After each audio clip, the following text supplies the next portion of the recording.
जय श्री कृष्णा। आज आषाढ़ माह के पहले मंगलवार को आइए सुनते हैं हनुमान जी की कथा। ऋषि नगर में केशव दत्त ब्राह्मण अपनी पत्नी अंजलि के साथ रहता था। केशव दत्त के घर में धन संपत्ति की कोई कमी नहीं थी।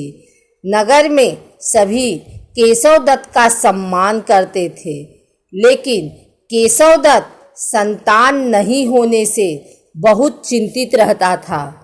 दोनों पति पत्नी प्रति मंगलवार को मंदिर में जाकर हनुमान जी की पूजा करते थे। विधिवत मंगलवार का व्रत करते हुए कई वर्ष बीत गए। ब्राह्मण बहुत निराश हो गया, लेकिन उसने व्रत करना नहीं छोड़ा। कुछ दिनों के बाद केशव दत्त हनुमान जी की पूजा करने के लिए जंगल में चला गया। उसकी पत्नी अंजलि घर में रहकर मंगलवार का व्रत करने लगी। दोनों पति पत्नी पुत्र प्राप्ति के लिए मंगलवार का विधिवत व्रत करने लगे।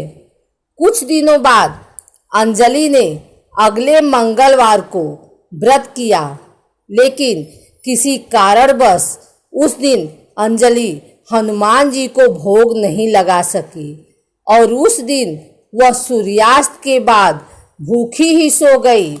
अगले मंगलवार को हनुमान जी को भोग लगाए बिना उसने भोजन नहीं किया। 6 दिन तक अंजलि भूखी प्यासी रही। 7वें दिन मंगलवार को अंजलि ने हनुमान जी की पूजा की, लेकिन तभी भूख प्यास के कारण अंजलि बेहोश हो गई। हनुमान जी ने उसे स्वप्न में दर्शन देते हुए कहा, उठो पुत्री, मैं तुम्हारी पूजा से बहुत प्रसन्न हूँ। तुम्हें सुंदर और सुयोग्य पुत्र होने का वर देता हूँ। यह कहकर हनुमान जी अंतर्ध्यान हो गए। तत्काल अंजलि ने उठकर हनुमान जी को भोग लगाया और स्वयं भोजन किया। हनुमान जी की अनुकंपा से अंजलि ने एक सुंदर शिशु को जन्म दिया। मंगलवार को जन्म लेने के कारण उस बच्चे का नाम मंगल प्रसाद रखा गया। कुछ दिनों बाद अंजलि का पति केशव दत्त भी घर लौट आया। उसने मंगल को देखा तो अंजलि से पूछा, यह सुंदर बच्चा किसका है?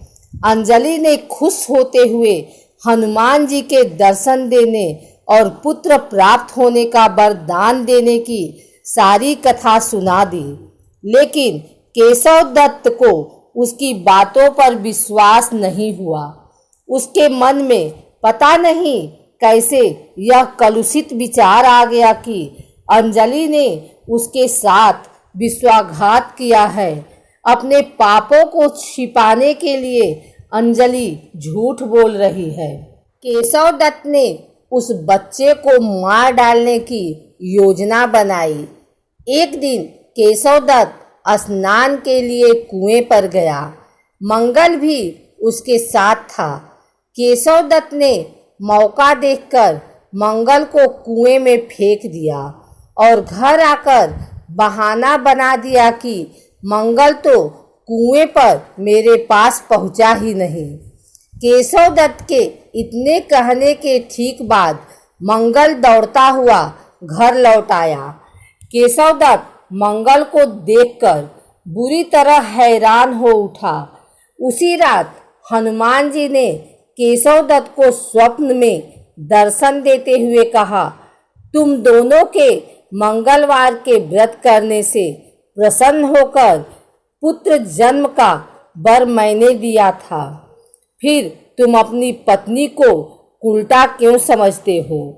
उसी समय केशव दत्त ने अंजलि को जगाकर उससे क्षमा मांगते हुए स्वप्न में हनुमान जी के दर्शन देने की सारी कहानी सुनाई।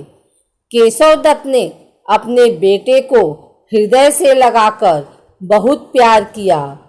उस दिन के बाद सभी आनंद पूर्वक रहने लगे।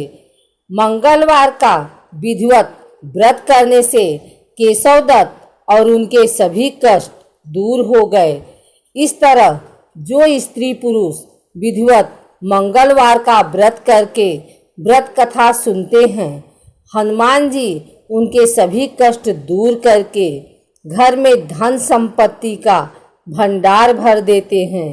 शरीर के सभी रक्त विकार के रोग भी नष्ट हो जाते हैं। एक और कथा के अनुसार आइए जानते हैं कैसे प्राप्त हुई हनुमान जी को इतनी सारी शक्तियाँ। वाल्मीकि रामायण के अनुसार बाल्यकाल में जब हनुमान सूर्यदेव को फल समझकर खाने को दौड़े तो घबराकर देवराज इंद्र ने हनुमान जी पर वज्र का वार किया। वज्र के प्रहार से हनुमान निस्तेज हो गए। यह देखकर वायुदेव बहुत क्रोधित हुए और उन्होंने समस्त संसार में वायु का प्रवाह रोक दिया। संसार में हाहाकार मच गया। तब परमपिता ब्रह्मा ने हनुमान को स्पर्श कर पुनः चैतन्य किया। उस समय सभी देवताओं ने हनुमान जी को वरदान दिए। इन वरदानों से ही हनुमान जी परम शक्तिशाली बन गए। भगवान सूर्य ने हनुमान जी को अपने तेज का 100वां भाग देते हुए कहा कि जब इसमें शास्त्र अध्ययन करने की शक्ति आ जाएगी तब मैं ही इसे शास्त्रों का ज्ञान दूंगा, जिससे यह अच्छा वक्ता होगा और शास्त्र ज्ञान में इसकी समानता करने वाला कोई नहीं होगा। धर्मराज यम ने हनुमान जी को वरदान दिया कि यह मेरे दंड से अवज्ञ और निरोग होगा। यक्षराज कुबेर ने वरदान दिया कि इस बालक को युद्ध में कभी विषाद नहीं होगा तथा मेरी गदा संग्राम में भी इसका वध न कर सकेगी। भगवान शंकर ने यह वरदान दिया कि यह मेरे और मेरे शस्त्रों द्वारा भी अवज्ञ रहेगा। देव शिल्पी विश्वकर्मा ने वरदान दिया कि मेरे बनाए हुए जितने भी शस्त्र हैं उनसे यह अवज्ञ रहेगा और चिरंजीवी होगा।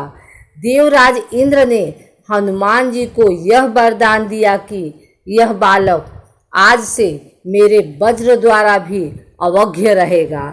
जल देवता वरुण ने यह वरदान दिया कि 10 लाख वर्ष की आयु हो जाने पर भी मेरे पास और जल से इस बालक की मृत्यु नहीं होगी।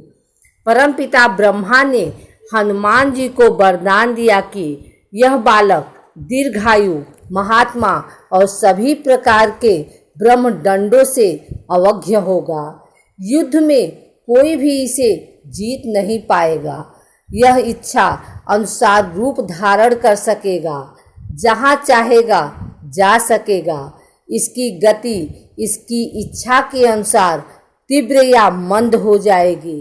इसके अलावा जब हनुमान जी माता सीता को खोजते हुए अशोक वाटिका पहुँचे थे तब माता सीता ने उन्हें अमरता का वरदान दिया था।